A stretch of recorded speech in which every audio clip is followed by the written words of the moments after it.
everybody, and welcome back to the Top Left podcast. This is episode 2. My name is Steven Passasil. I'm the VP People for Top Left. And as always, we're joined by Wim Kerkhoff, the CEO and founder of Top Left. In fact, not just Top Left, but the founder of the group of companies that is an MSP working primarily in the Windows environment, and also Crafty Penguins, which is his Linux MSP.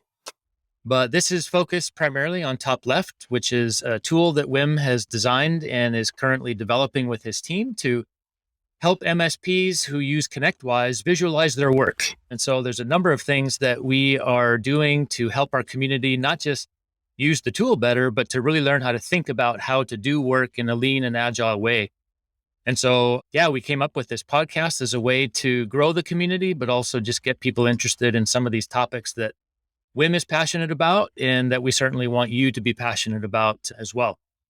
So, we had our first episode. Episode 1 was much more of an intro. We talked mainly about Wim's story and the vision behind finding and founding the tool and some of the thought processes that went along with that. And so today, we're going to divert a little bit and talk about a book that Wim has been reading over the years that he kind of uses as a bit of a, I don't know if template's the right word, Wim, but it's kind of one of many tools that you use to kind of guide you in as far as running and growing the business. And so the book is called Fix This Next, and it's by Mike Michalowicz. And Mike, if you're listening, I apologize if I mispronounced your name, but Fix This Next is the book. And let me just start, Wim, by asking kind of some general questions, because I think there's value in people hearing not just about the book, but some of the things that are of interest to you, like why this book,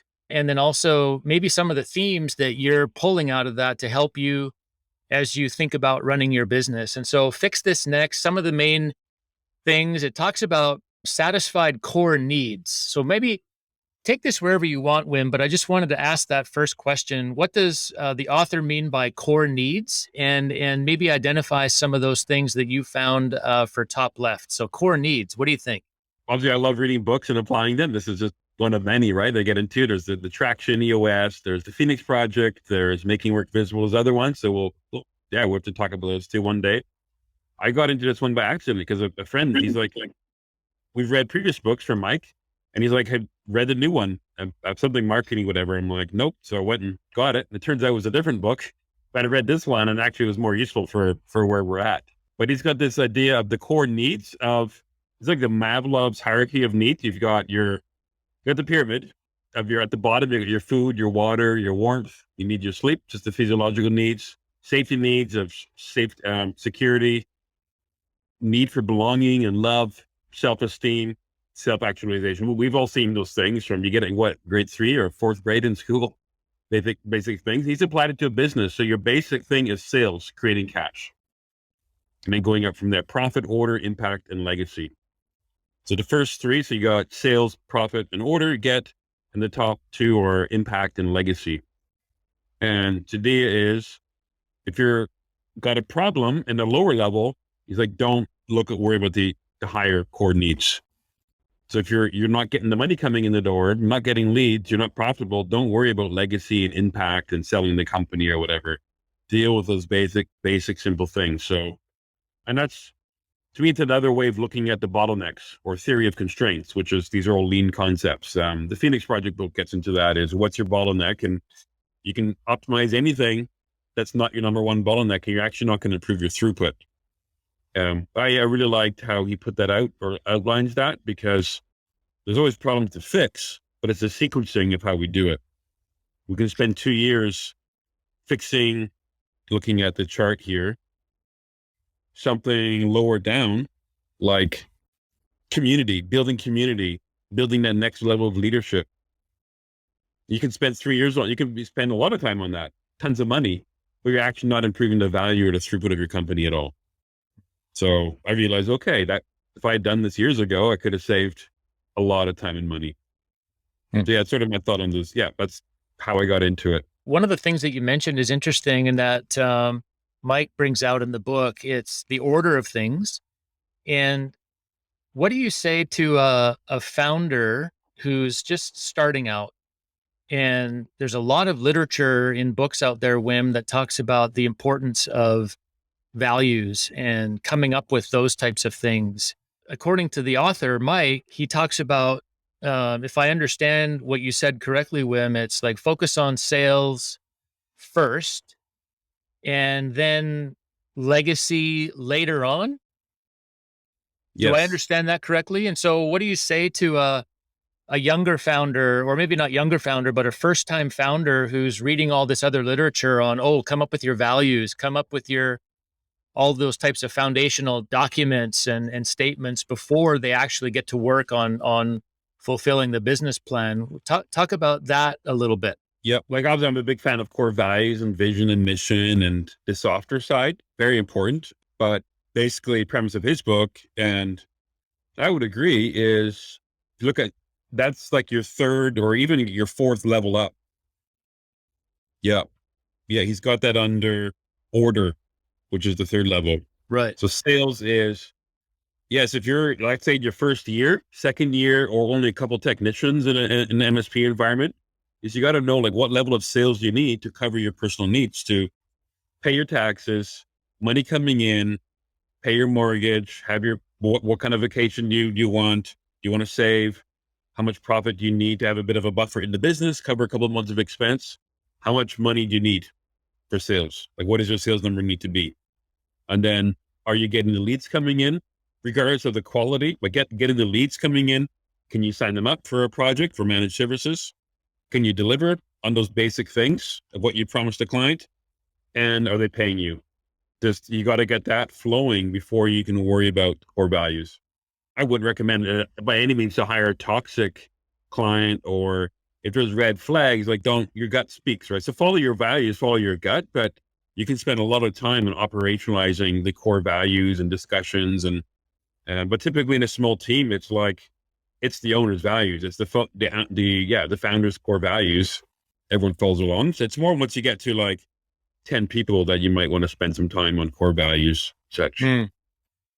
Yeah, that makes sense, Wim. What another thing that stands out as I just kind of look at this a summary of the book and the different levels that you talked about, the middle level there is order. And Yep. one of the statements that he makes is really interesting. We spend a lot of time talking about in tech the importance of automation, and also just tied directly to that is this idea of working lean and Yep. being like super efficient. So one of the things the author says in the book is this idea of, he calls it linchpin redundancy. And the question that he asks to describe what that means is your business designed to operate unabated when key employees are not available? So to me, that's a picture of lean. It's a picture of maybe some automation, but what is that really possible, Wim? And what are some of your thoughts of what you've learned over the years about how to get to that place? Yep. That's key. So I've seen it where, years ago that a key manager left. This is a long time ago. Key manager left, and then it set us back several years Yep. because nobody got trained on it. I didn't really know what was going on. So yeah, but it's the timing of when you do that. So that's the idea. It could be a manager, it could be like it doesn't have to be a manager. It could be a technician that you're like, we depend on this person. We can't afford them for them to quit. We can't fire them. They're being held hostage by that employee. And it might be highly productive and highly skilled, but it's a poor value fit. It's dragging down the morale of the team, causing issues. So there's a bunch of things in there or maybe they can't take a vacation unplugged for 3 weeks without the business grinding to a halt and being set back. And I've looked at it for myself is, could I take 2 weeks off unplugged? Could I take 3 months off unplugged? And can the business keep going?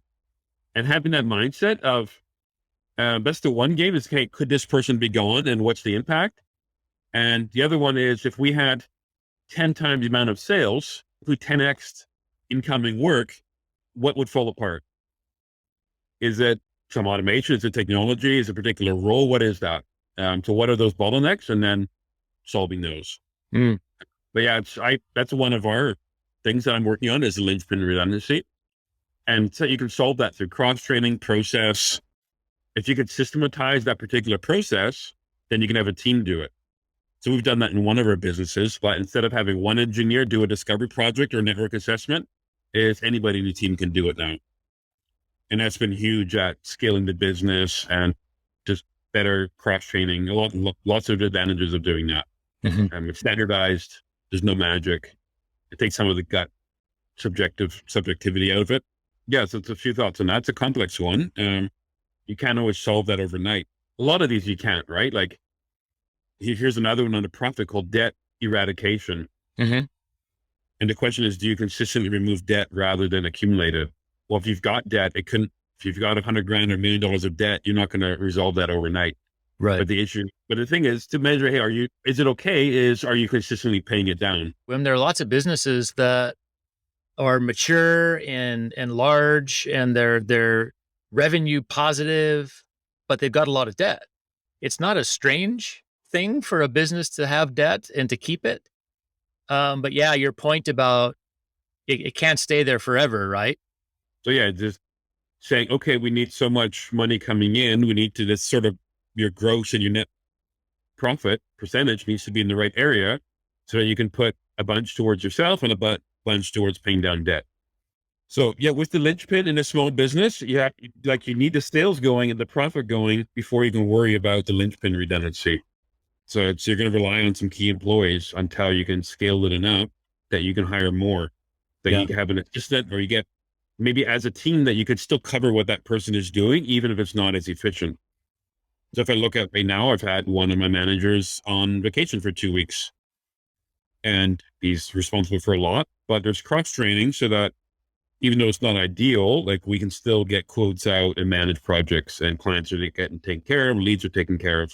So it's not quite unabated. Like I don't think our results are quite as high because we're not the best person in that role, but we have the process documented and we're aware of what's going on. We're not held hostage on anything. And what do you say, Wim, to an MSP who it's really hard to automate because maybe they're involved in a lot of complex stuff that isn't repeatable because they work with clients who are different and they have different needs. It's hard to create a system for one client that is exactly the same for another client. What do you say to an MSP owner that finds it really, really difficult to build in redundancy and automation? Yeah, so automation could be in a lot of areas. There's in what we do for our clients, the actual service. There's areas in finance and sales and marketing. I think often we spend too much time automating the wrong things that are not the bottleneck. Okay. That our effort to do the automation isn't actually paying off. Huh. It's taking us 3-5 years to pay off. So there's something like that, premature optimization. So I like the idea of do it 3 times, 5 times, maybe 10 times manually before we start to automate. And if we see, hey, this is repetitive and tedious, manual work is the same. Now let's start to automate parts of it and do it incrementally. But always coming back to what's the bottleneck and the leverage. When is this going to pay off? So we're doing the 1% optimization every day, but it's the right 1% that actually shifts the needle overall. So yeah, that's the one part of the answer. The other one is, let's say with what we do with clients could be very different. Well, you could look at the marketing strategy and maybe focus on a niche market and build a reputation on a smaller menu of things. So don't be the Chinese restaurant with 100 or 300 different items on there, but focus on 10 dishes and make them amazing so that you can handle from a business strategy perspective. And then even when it's a very custom offering for each client, there is still a standard way of doing it. So with our discovery projects is we have a standard statement of work now that we rarely have to customize. So we can deliver that to every client, new client in our Linux MSP goes through this discovery process. They pay for it. There's a retainer. The technicians know exactly what to do. You've got to get access to the client's network. And again, it could be cloud. It could be on-prem. There's a lot of things going on. Figure out the security, poke around, create a report. So there's an overall process. Even if you get creative work, there is still a process. If you look at photography, if you look at whatever creative work, there is an overall process of, at least if you look at it from a Kanban perspective, you're to do, you're doing, you're done. You can still minimize your work in progress. Don't multitask. Right. You can create standards of how you do those things. Yeah, just identify trends. Yeah, because documenting something that people should just know how to do as part of their skills, that's kind of waste. Like we can get overboard on documentation. That's waste as well. And sometimes it's the verbal, it's the learning by osmosis and mentoring new team members so they can do it as well. Yeah, that makes a lot of sense. I think we're going to wrap up here. Maybe end with this. You alluded to what I'm going to ask. You alluded to it in your previous comments, but if you could succinctly, for an MSP owner who is struggling with this, are there maybe 2 or 3 things that you would just quickly say, do not try to automate these? What would that be? That's a, I know I'm totally putting you on the you spot. need to automate a lot. If I look at these core needs, Yep. yeah, building relationships. Yeah, there's things you can do, let's say from a marketing perspective, like relationship with clients. Yeah, you got to have your marketing's got to build trust. But you can't rely just on emails and stuff. Like you need to have verbal conversations with team members and clients. So you need to have a process, the people to do that. You can't hide behind emails and policy and procedure. So that's that's one of the agile tenets. Like I'm doing the PMI Agile Certified Practitioner training, and they're like, that's one of the principles is face-to-face conversations over complex software documentation processes. Yeah. So that's the people side. You can't automate that. I absolutely need structure and tools, and you need some written things to guide that. But it's the people in the heart to heart on that. You can't take the heart out of it. Yeah. So yeah, to sum up the book, it's really, as a founder, CEO, I've mapped that out for each of my businesses as what is my number one bottleneck using the fix this next. So I carry around a 1-pager and I try to look at that every week. And am I getting that core need that's missing in place? And it could be something I have to do on marketing, or it could be delegating with my managers and I'm holding them accountable on that. And that's got to be my number one focus to grow the business. If I solve those core needs and work up the pyramid, that's where the growth happens and the stability, so we can grow in a healthy way and speed up that growth month over month. Love it. Love it. So that's amazing stuff, Wim. Really appreciate your insights. And for those that are listening, thanks for joining us. And we encourage you to join us again for episode 3. So stay tuned for that. And if you know other MSP owners or leaders, or even just people who are working in the industry, who could benefit from some of the things that we're talking about, share this with them. We'd just love to build some community around this. So yeah, pay attention and stay tuned. And we're sharing this podcast on YouTube for the video as well as the regular podcast platforms. If you're on one, check out the other one, subscribe and share there as well. Nice. Whichever works for you. I use both. I've got a paid YouTube so I can listen to things, and I've also got the Google podcast and I listen to things there as well. So they both got their benefits. Nice. Right on. Good. All right. Wim, thanks. It was my pleasure, and we'll continue next time. Yep. Sounds good. Okay.